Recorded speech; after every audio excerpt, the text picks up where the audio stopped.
그리고 이제 우리가 왜 인간을 다른 생물체와 구별하기 위해서 여러 가지 명칭 있잖아요. 호모 폴리티쿠스도 있고, 생각하는 인간, 호모 사피엔스도 있고, 요새는 호모 모빌리쿠스라고 하죠. 그죠? 전화하는 인간. 스마트쿠스라는 말까지 나왔죠. 그죠? 계속 인간을 다른 동물과 구별되는 존재로서 규정하기 위해서 인간만 전화해.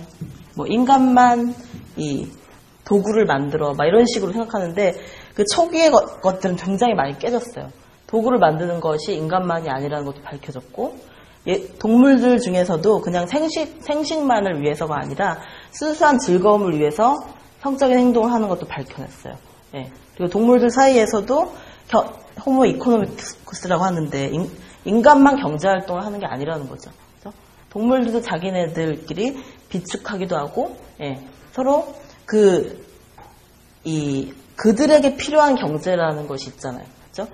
인간처럼 명품을 사고 이러진 않지만 동물들에게도 먹고 살기 위해서 필요한 그 경제 활동이잖아요. 그런 것들이 다 경제 활동인데, 이런 식으로 동물과 다른 존재, 인간과 그 인간 이외의 것들을 구분하는 권력이, 이것도 사실 문제가 있다는 거죠. 그리고 만약에 이 푸코가 인간을 꼭 굳이 규정을 해야 된다면 아마 고백하는 동물이라고 했을 것 같아요. 그죠? 고백하는 동물. 왜 그렇게 생각했냐면,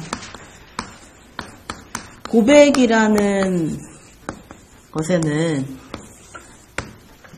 우리는 이제 낭만적으로 사랑 고백 이런 걸 떠올리지만 사실 그런 게 아니라 여기서 말하는 고백은 자기 신상 명세를 다 까발리고 다닌다는 거예요. 그죠? 예를 들어서 우리가 이제 자기소개서 같은 거 쓰잖아요. 취직하기 위해서.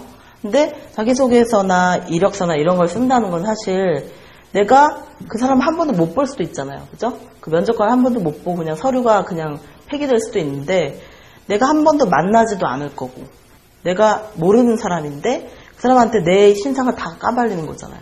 그죠? 그러니까 그런 일들을 우리는 아무렇지도 않게 하고 있는 거예요. 그죠? 그리고 공짜 이벤트 같은 거 요새 되게 많이 하잖아요. 이걸 사시면 여기서 이걸 받아가시면 이제 당신의 전화번호랑 이메일 주소, 주민등록번호 이런 것만 남겨주시면 이걸 준다 이런 것들 많잖아요. 근데 그런 공짜 이벤트도 사실 공짜가 아닌 게 우리의 신상 명세를 그 작은 사은품에 파는 거예요. 그런 것들을 사람들이 인지하지 못하고 그냥 좋다고 그 이벤트에 참여를 하는 거죠. 이런 것들이 그러니까 너무 많은 정보를 노출한다는 거예요. 그렇죠? 그리고 우리가 이제 인터넷에서 다양한 쇼핑이나 이런 걸 해보신 분들은 알 거예요. 그걸 할 때마다 가입을 해야 되는데 가입할 때 주소, 그죠? 주민등록번호 이런 거, 신용카드 번호 이런 거 다 등록을 해야 되잖아요. 그러면은 내가 뭘 사는지, 내가 언제 어디서 뭘 소비하는지 이런 것들이 다 나타나게 되고, 요새 카페에서 그 인터넷 들어갈 때도 주민등록번호를 넣게 만들더라고요. 그 순간에도 내가 어느 사이트에 가서 뭘 보는지를 그 사람들이 다 정보를 취합할 수 있는 거예요. 그러니까 이런 것들이 굉장히 심각한 정보의 고백이거든요. 나는 이런 사람이야.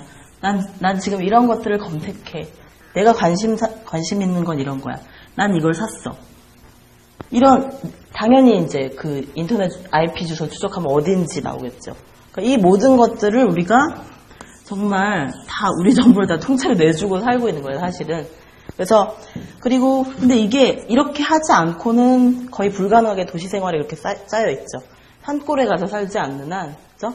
월든처럼 그렇게 살지 않는 한 고백하는 동물로 살아갈 수밖에 없는 거죠. 그죠? 이제 월든의 이 주인공은 헨리 데이비드 소로는 이런 것이 지겨워서, 그죠? 끊임없이 자기 정보를 노출당하고 다른 사람과 비교당하고 다른 사람의 그 요구에 맞게 살아가야 된다는 것을 이제 부정하고 들어갔다는 거죠. 근데 이 사람도 이 감옥에 갇힐 뻔한 적이 있어요. 세금을 안 냈다고. 인두세라는 게 있었는데 그때 정말 이제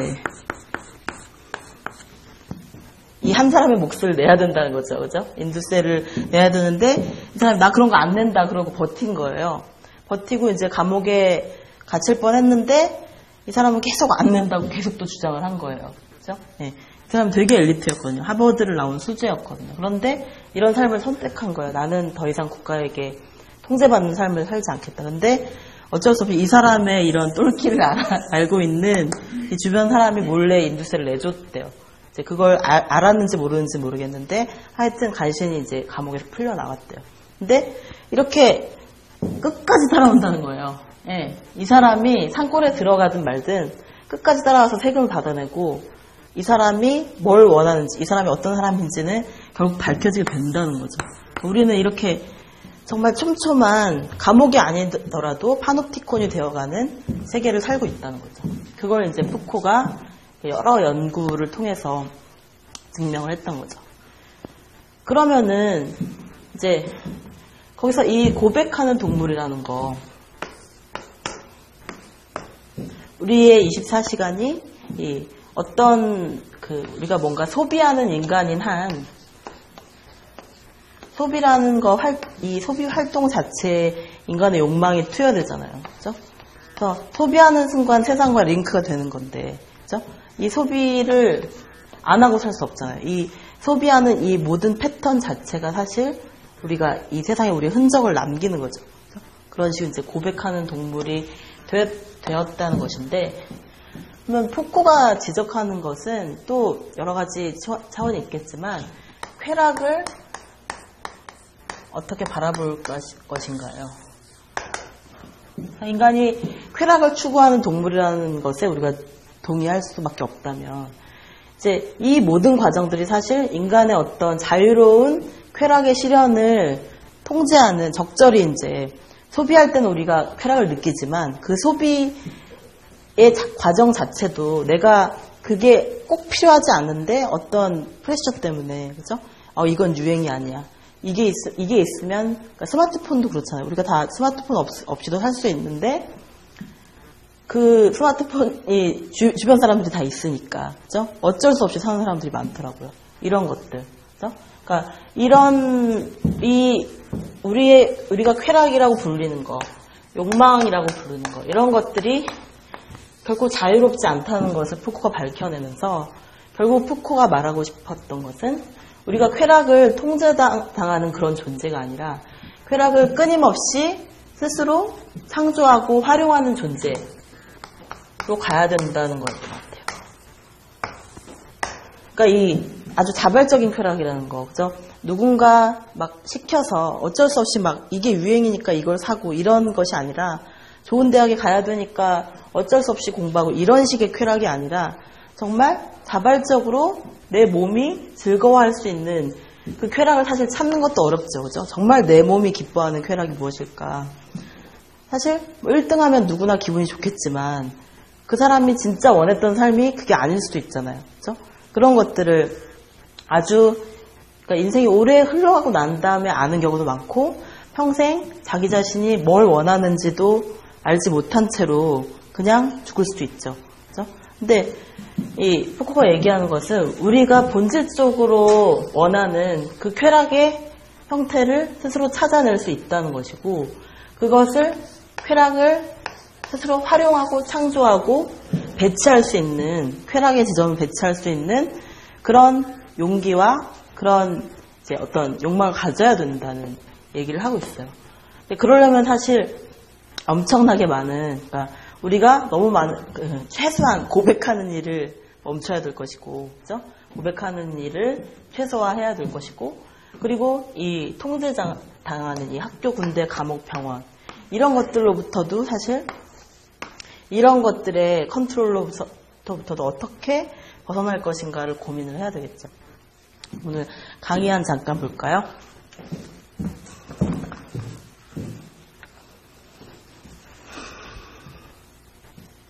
예, 한번 앞쪽에 읽어볼게요. 1페이지요.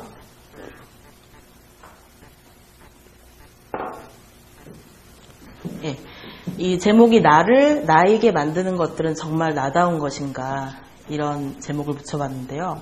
그러니까 우리가 나라고 하는 것, 그러니까 이 데카르트가 나는 생각한다 고로 존재한다고 했을 때 그 나라는 것이 사실 근대의 탄생으로 보면 되거든요. 내가 생각하기 때문에 존재한다는 그 사실. 근데 그게 정말 푸코는 그걸 의심했던 거예요. 니체도 그걸 의심했고. 정말 나는 생각한다고 할 때 그 나가 정말 무중력 상태의 진짜 난가? 그러니까 그 나라고 하는 것이 이미 규정돼 있다는 거예요. 그죠? 예를 들면은 어떤 곳에서는 아직도 여성에게 투표권이 없죠. 네.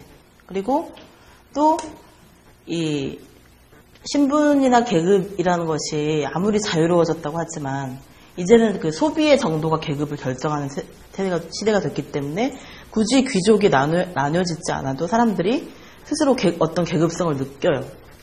양극화된 사회에서. 이런 것도 사실 나라는 존재가 그렇게 자유로운 존재가 아니라는 걸 우리가 알게 돼요. 그렇죠? 예, 수많은 어떤 위계화된 어떤 권력들이 있기 때문에. 그래서 나는 생각한다 고로 존재한다고 했을 때 그 나가 정말 아무런 가로치지 않는 그런 이 자유로운 자아인가, 자유로운 개인인가, 그거 자체에 의심을 가한 거예요. 푸코는. 자, 우리의 정체성을 구성하는 요소들은 무엇인가? 읽을게요. 가족, 국적, 모국어, 학력, 직업, 재산. 이런 것들 중에 나의 나다움을 진정으로 결정하는 요소들은 얼마나 될까? 그런데 분명한 것은 우리의 정체성을 우리 스스로는 설명하기 어렵지만 우리의 정체성을 이용하는 세력들은 넘쳐난다는 것이다. 일면식도 없는 사람들이 타인의 주민등록번호를 도용하는가 하면 각종 스팸 메일과 스팸 메시지를 보내는 사람들은 도대체 어떻게 남의 번호를 알았는지 천연덕스레 지인 행세를 한다. 아직 우리의 온몸에 바코드가 새겨지지는 않았지만 우리는 자신의 개인정보를 유출시킬 빌미를 이 세상에 너무 많이 제공하고 있는 것이다. 신용카드, 주민등록증, 현금 인출카드, 운전면허증, 이러한 극히 일상화된 신분 증명이야말로 우리의 정체성을 생면부지의 타인에게 버젓이 노출하는 미끼가 된다. 미셸 푸코는 현대인의 정체성을 끊임없이 감시하고 통제하는 사회의 규율 권력을 탐구했다. 말하자면 나를 나답게 만드는 것들에 대한 계부학적인 탐구, 나아가 나를 진정한 나이지 못하게 하는 장애물과의 전투, 그것이 그의 학문적 실천의 한 축을 이루고 있다. 인간 주체가 자기 자신을 합리적 사유의 대상으로 삼을 수 있다는 것, 이것이 바로 데카르트를 비롯한 서구적 근대 철학의 출발점이었다. 이성은 곧 자기 자신에 대한 지식으로부터 출발했다. 자기 자신을 이성의 힘으로 인식 가능하다는 확신이 서구적 근대의 기원이기도 했다. 미셸 푸코는 바로 이 근대성의 탄생 지점을 공략하여 그 확실성을 뿌리부터 뒤흔들었다. 그의 질문은 이런 것이었다. 어떤 경로를 통해서 어떤 형태의 합리성과 역사적 조건을 통해서 인간 주체는 그 자신을 지식의 대상으로 삼게 되는가. 그러니까 근대적 개인이라는 존재, 자아라는 존재가 어떻게 해서 자아를 대상화시켜서 나라는 것을 연구하기 시작하는 것 자체가 근대 이후라는 거죠. 그렇죠? 그리고 궁극적으로 어떤 대가를 치렀는가. 이것이 나의 질문이다. 주체는 어떤 대가를 치르고 주체에 대한 진실을 말할 수 있는 것인가. 그래서 예를 들어서 뭐 자서전 있잖아요. 자서전, 일기 이런 것들.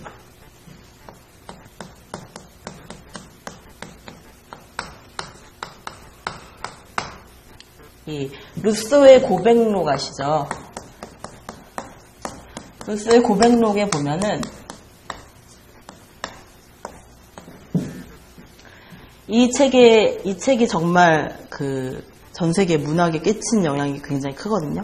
이게 뭐냐면 나라는 존재를 속속들이 나의 부끄러운 곳, 나의 남들한테 말하기 싫은 거, 그리고 숨기고 싶은 거, 이런 모든 것들을 다 말하겠다는 것이 이 책의 기획이에요. 그렇죠? 그러니까 나에 대한 모든 것을 말하겠다. 이런 거 자체가 이제 루소가 근대 초기의 사상가잖아요. 그래서 이런 것이 당시에는 엄청 혁명적인 일이었고 정말 루소는 되게 부끄럽고 치명적인 비밀까지 다 말을 해요. 그런데 이 푸코를 비롯한 많은 근대 이후에 이제 포스트 모더니즘 이후에 사상가들은 그 고백의 진실성을 의심하는 거죠. 정말 모든 걸 다 말했을까? 그게 사실 불가능한 거죠. 인간이 그러니까 1년만 가지고 기록을 해도, 한 1년? 1년도 아니야. 한 몇 달만 기록을 해봐도 내 모든 것을 다 기록하는 게 얼마나 힘든지 알 거예요. 그렇죠? 우리가 일기만 써도 어렵죠. 일기를 예를 들어서 오늘 한 12시간 동안 활동을 했다면 12시간 동안 빠짐없이 그때 느꼈던 그 감상, 느낌, 잡생각 이런 거 다 기록한다고 생각해서 못할 것 같죠. 그리고 이미 우리는 망각하면서, 그러니까 우리의 기억 자체가 이미 망각에 기초하고 있는 거죠. 어떤 것을 기억하기 싫은 거 또는 기억하기 어려운 거 이런 것들이 이미 망각된 배제의 장치죠. 기억 자체가. 그래서 그런 모든 것을 다 고백하겠다 이런 게 되게 너무 호언장담이라는 거예요. 정말. 그리고 자기 자신을 잘 안다는 전제에서 나오는 거거든요. 나는 나 자신에 대해서 매우 잘 알고 있다. 나 자신에 대한 정보를 다 통제하고 있다. 이런 게 확신이 있어야지 이런 걸 쓸 수 있는데 정말 인간이 그럴 수 있느냐 그런 의문을 제기했던 거예요. 그런데 이 루소의 고백록 자체는 굉장히 문학적인 파장력이 커서 일본의 사소설 있잖아요. 일본 작가들의 일본의 근대문학은 사소설의 탄생과 함께 했다고 해도 과언이 아닌데 이 사소설은 정말 자기의 아주 소소한 일상, 자기의 신변 잡기 이런 것들을 다 기록해서 이제 사람들에게 어떤 공감을 얻어내죠. 그리고 일본 문학에서는 일종의 장르가 돼요. 그렇죠? 굉장히 중요한 근대문학의 효시가 되죠. 그래서 1인칭, 말하자면 1인칭의 발명이죠. 근데 그 1인칭이라는 것은 나는 오늘 학교에 갔다 이런 식으로 쓰는 거 있잖아요. 그런 일기체의 문장이 사실 나라고 쓰기는 하는데 나라는 존재를 1인칭으로 쓰긴 하지만 사실 이거는 본질적으로는 3인칭이라는 거예요. 그렇죠? 나 자체를 대상으로 만든 거잖아요. 그렇죠? 그러니까 이 존재하는 나랑 이 표현되는 나를 분리한 거잖아요. 그래서 표현되고 있는 그 나를 3인칭으로 보는 거예요. 그래서 나 바깥에서 보는 이 바깥의 시선이 내가 나를 감시하고 있는 거죠. 일기를 쓰면서. 그래서 부끄러운 사실은 적당히 치우고, 그죠? 예, 이런 식으로 이제 배제하면서 쓴다는 거예요. 그래서 이 고백록이 얼마나 솔직했는지는 모르지만, 그래서 막 그런 연구들도 많아요. 루소의 고백록에서 뭐가 진실이고 뭐가 뻥인지 이런 것들을 막 분석하는 그런 연구도 있어요. 근데 진짜 중요한 것은 뭐가 진실이고 뭐가 거짓이냐라기보다는 그 기획 자체, 이것 자체가 굉장히 근대적인 정신의 탄생을 보여준다는 거죠. 나라는 존재를 완전히 객관화해서 3인칭으로 다룬다는 것. 자아라는 존재를 연구의 대상으로 삼는 것. 그죠? 이것 자체가 근대인의 일종의 오만이라는 거죠. 그죠? 어떻게 나를 다 알아. 예. 그런데 이제 니체도 그런 말을 했어요. 우리가 도덕의 계보의 첫 장면에 보면은 모든 사람은 자기 자신에 대해 가장 먼 존재이다. 이런 말이 나와요. 그러니까 모든 사람은 자기 자신에 대해서 가장 먼 존재다. 이건 무슨 말일까요? 우리가 굉장히 우리 자신을 잘 알고 있다고 생각하는데 실제로는 그게 아니라는 거죠. 그렇죠? 자기 자신에 대해서는 항상 사실은 좋게 생각하고 싶잖아요. 그렇죠? 예. 나 자신에 대해서 누가 나한테 뭐라고 하면 항상 변명할 준비가 돼 있잖아요, 우리는. 그죠? 예. 그래서 우리 자신에 대해서는 좀 나쁜 짓을 해도, 좀 오해받을 짓을 해도 항상 우리는 스스로의 변호사가 될 준비가 돼 있어요. 그러니까 그만큼 나에 대해서는 항상 방어기제가 먼저 작동하기 때문에 나의 진짜 진면목에 대해서는 사실 주변 사람들이 더 잘 알 수도 있겠죠. 그렇죠? 우리는 우리 자신의 의도만을 가지고 그 진심 그것만을 가지고 우리 자신을 평가하지만 주변 사람들은 뭘 보고 평가하겠어요? 나의 행동을 보고 평가하겠죠. 결과를 보고 평가하기 때문에 그게 더 정확한 거죠. 근데 그게 안 되죠. 그래서 나의 결과만 갖고 평가한다고 또 그걸 갖고 또 이제 투덜거리죠, 우리는. 근데 정말로 우리 자신의 모습을 구성하는 것은 우리의 행동이죠. 진심이 어떻든 행동 자체가 정말 우리의 효과라는 거죠. 그래서 그 부분에 대해서 연구를 한 것 같아요, 푸코도. 그렇죠? 그러니까 우리가 어떤 행동을 할 때 그 행동은 어떤 효과를 낳는가. 예. 이게 인구조사라는 것을 통해서 이 인구조사의 주체인 국가는 어떤 효과를 갖는가.